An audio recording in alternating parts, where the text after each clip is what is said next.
اعوذ باللہ من الشیطان الرجیم بسم اللہ الرحمن الرحیم السلام علیکم ورحمۃ اللہ وبرکاتہ۔ ہم نے سورہ بقرہ کی 7 آیات تک پڑھ لیا تھا۔ آج ہم 8ویں آیت سے سبق اپنا شروع کرتے ہیں۔ اعوذ باللہ من الشیطان الرجیم بسم اللہ الرحمن الرحیم۔ اور من سے ناس لوگ، من جو، یقولو وہ کہتے ہیں، وَمِنَ النَّاسِ مَن یقول اتنے حصے کا با محاورہ ترجمہ ہوگا، اور کچھ لوگ ہیں جو کہتے ہیں، آمنا ایمان لائے ہم، باللہ اللہ پر، اور بالیوم دن پر، آخر آخرت، بالیوم الآخر یوم آخرت پر، اور ما نہیں ہم وہ سب بمؤمنین ایمان والے۔ اتنے حصے کا با محاورہ ترجمہ، ہم ایمان لائے اللہ پر اور روز قیامت پر، حالانکہ وہ مومن نہیں ہیں۔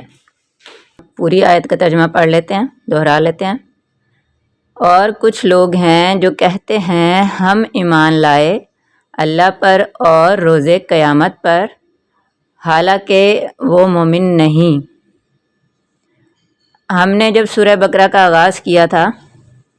تو آغاز میں دیکھا تھا کہ کن لوگوں کی خصوصیات بیان کی اللہ پاک نے، جو اہل ایمان ہیں اور اہل تقوی ہیں۔ اس کے بعد ہم نے جو اس سے پہلے والی کلاس تھی اس میں ہم نے خصوصیتیں دیکھی تھیں ان لوگوں کی جو مکمل طور پر کافر ہیں، یعنی ان کے دلوں میں ایمان ایک ذرے برابر بھی نہیں ہے۔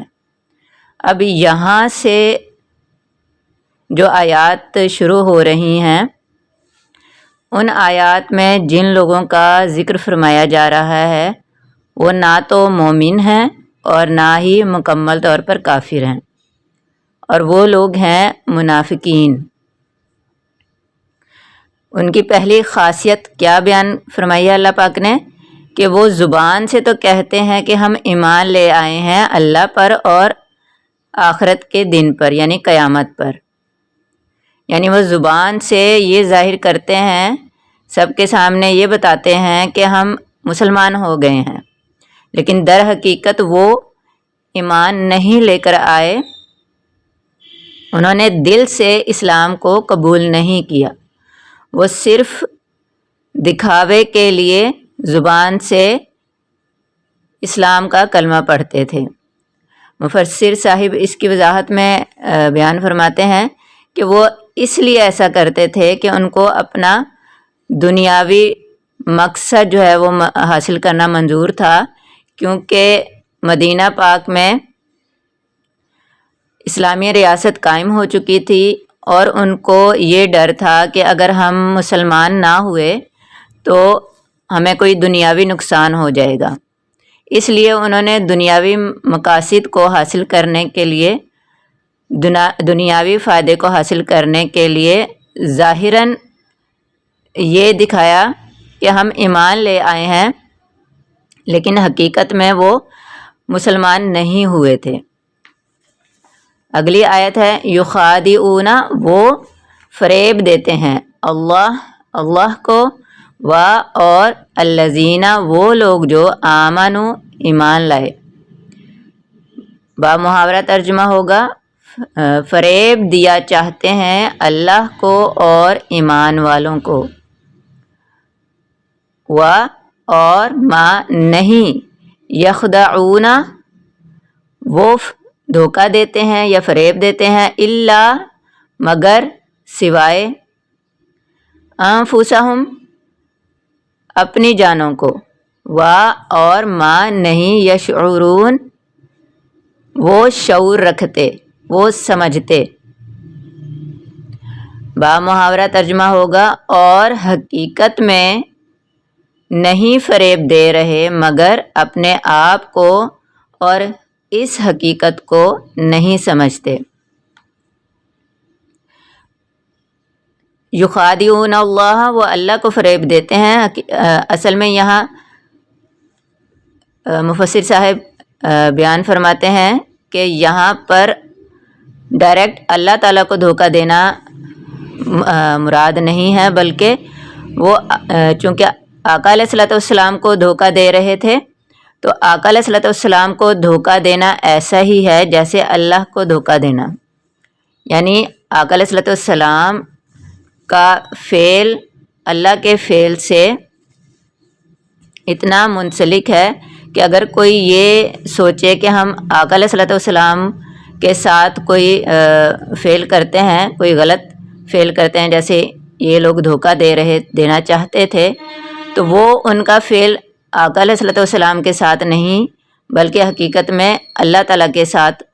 تصور کیا جائے گا، کیونکہ آقا علیہ الصلوۃ والسلام کچھ بھی نہیں فرماتے تھے مگر وہی فرماتے تھے جو اللہ پاک کا حکم ہوتا تھا۔ اس لیے آقا علیہ الصلوۃ والسلام اپنی خواہش سے کچھ بھی نہیں فرماتے تھے، بلکہ جو اللہ پاک حکم فرماتے تھے، اشارہ فرماتے تھے آقا علیہ الصلوۃ والسلام اسی طرح سے فرماتے بھی تھے اور فعل بھی ادا کرتے تھے۔ اس لیے آقا علیہ الصلوۃ والسلام کے ساتھ اگر کوئی اس طرح کا معاملہ کرے تو وہ حقیقت میں اللہ تعالیٰ کے ساتھ معاملہ تصور کیا جاتا ہے۔ اگلی آیت ہے فی میں قلوبہم، قلوب ہم نے پہلے بھی پڑھا تھا، قلب کی جمع ہے قلوب، دلوں، ہم ان کے مرضن مرض یعنی بیماری، ان کے دلوں میں بیماری ہے۔ جی فزادہم اللہ مرضا، فزادہ بڑھا، فا کا مطلب پس، زیادہ بڑھا دیا ہم ان کا، اللہ نے مرضا مرض، فزادہم اللہ مرضا پھر بڑھا دی اللہ نے ان کی بیماری، اور لہم لا کا مطلب کے لیے، ہم ان،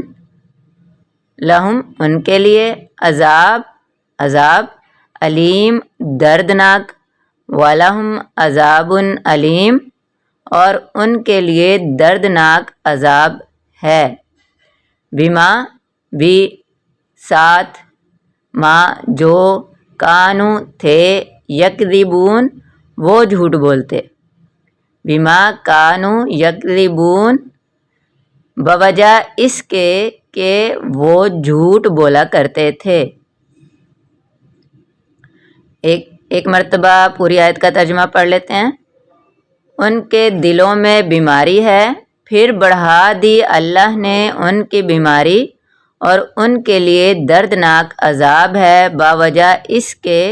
کہ وہ جھوٹ بولا کرتے تھے۔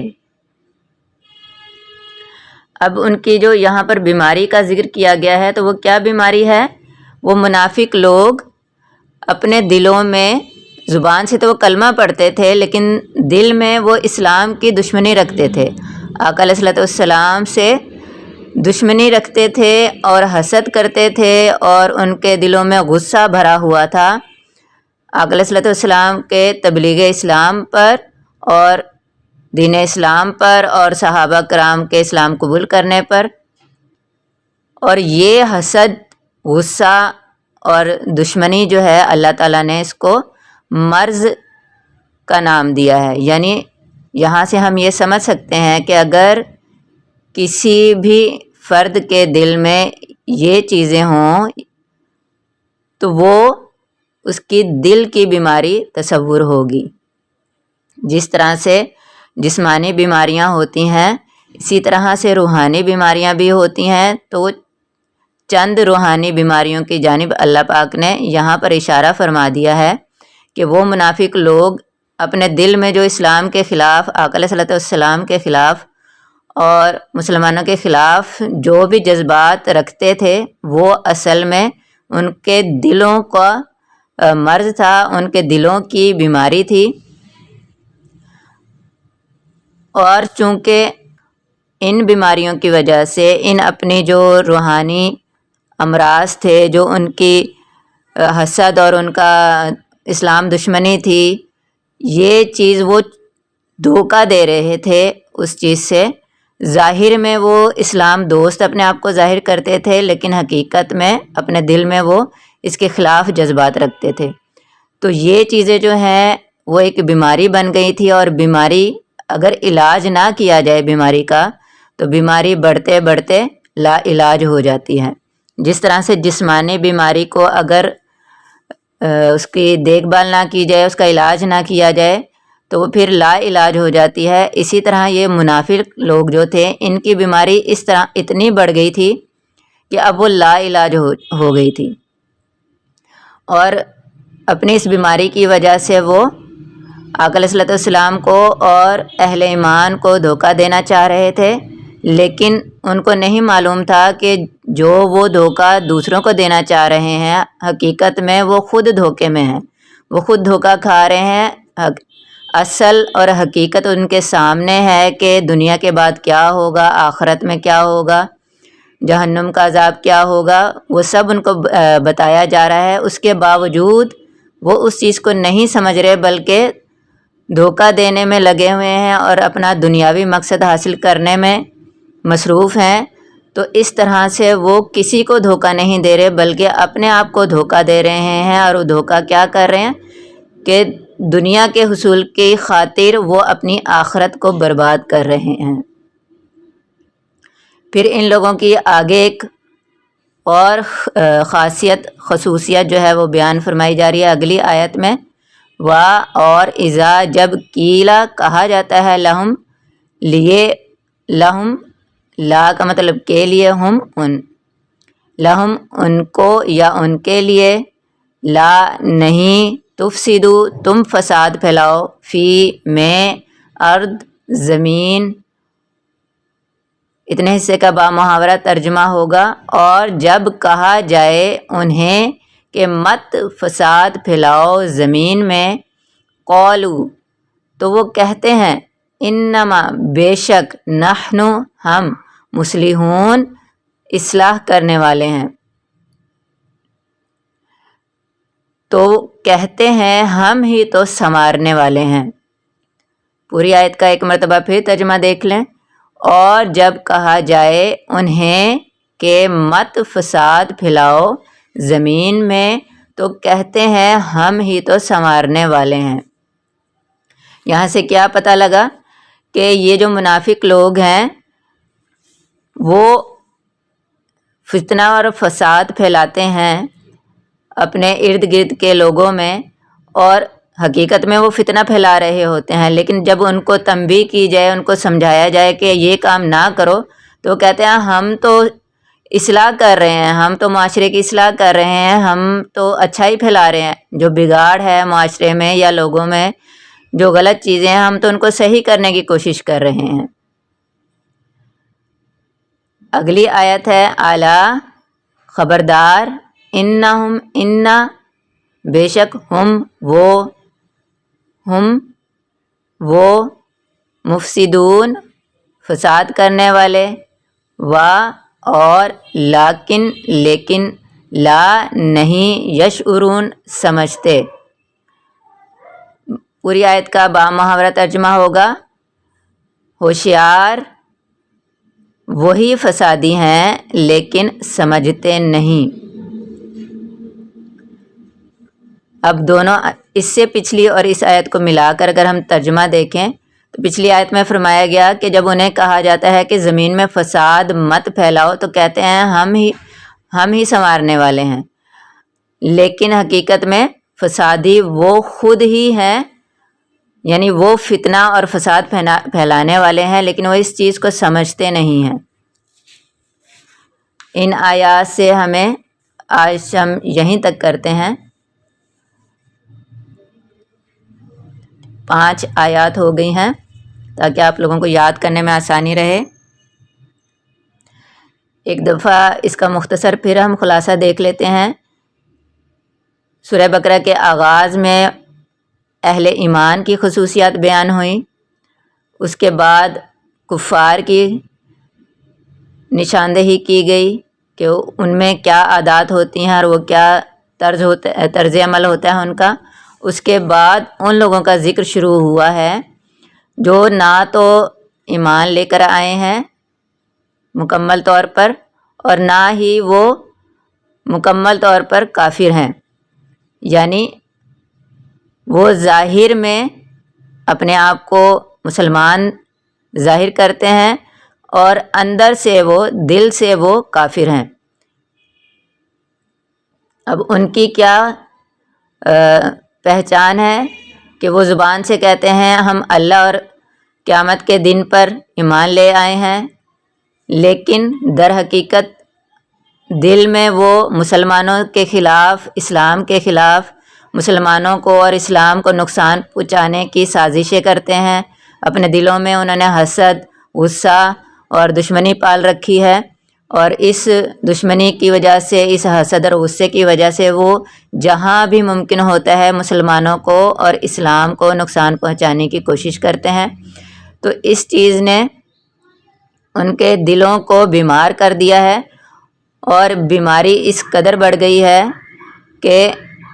اگر انہوں نے اس کا علاج نہیں کیا اور اسی بیماری کی حالت میں وہ مر گئے تو پھر ان کے لیے دردناک عذاب ہوگا.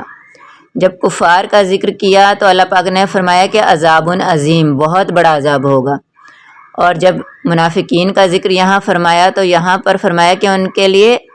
عذاب علیم، دردناک عذاب ہے. تو ان کا جو منافقین کا عذاب ہوگا وہ کفار سے کسی بھی طرح کم نہیں ہوگا، بلکہ بہت زیادہ اذیت ناک اور تکلیف دہ ہوگا. اور ان لوگوں کو جو منافقین ہیں، جب ان کو کہا جاتا تھا کہ تم جو فساد کرتے پھرتے ہو وہ مت کرو، باز آ جاؤ اس چیز سے، تو وہ کہتے تھے ہم تو اصلاح کر رہے ہیں، ہم فساد نہیں کر رہے، ہم تو جو بگاڑ پیدا ہو چکا ہے اس بگاڑ کو ختم کرنے کی کوشش کر رہے ہیں اور ہم اصلاح کر رہے ہیں معاشرے کی. یہ چیز ہم آج بھی اپنے ارد گرد دے سکتے ہیں، اور ہمیں اگر اللہ نہ کرے، خدا نہ خواستہ، معاذ اللہ، اگر کوئی ایسی بات ہمارے اندر، اپنی ذات کے اندر ہم میں پائی جاتی ہے، میں نے پچھلی بھی کسی کلاس میں کہا تھا کہ ہم نے کسی پر انگلی نہیں اٹھانی، ہم نے اپنی ذات کی پہلے اصلاح کرنی ہے. تو ہم نے آج جو آیات پڑھی ہیں ہم نے یہاں سے غور کرنا ہے کہ کہیں ہمارے دل کے اندر کوئی چھپے جذبات ایسے تو نہیں ہیں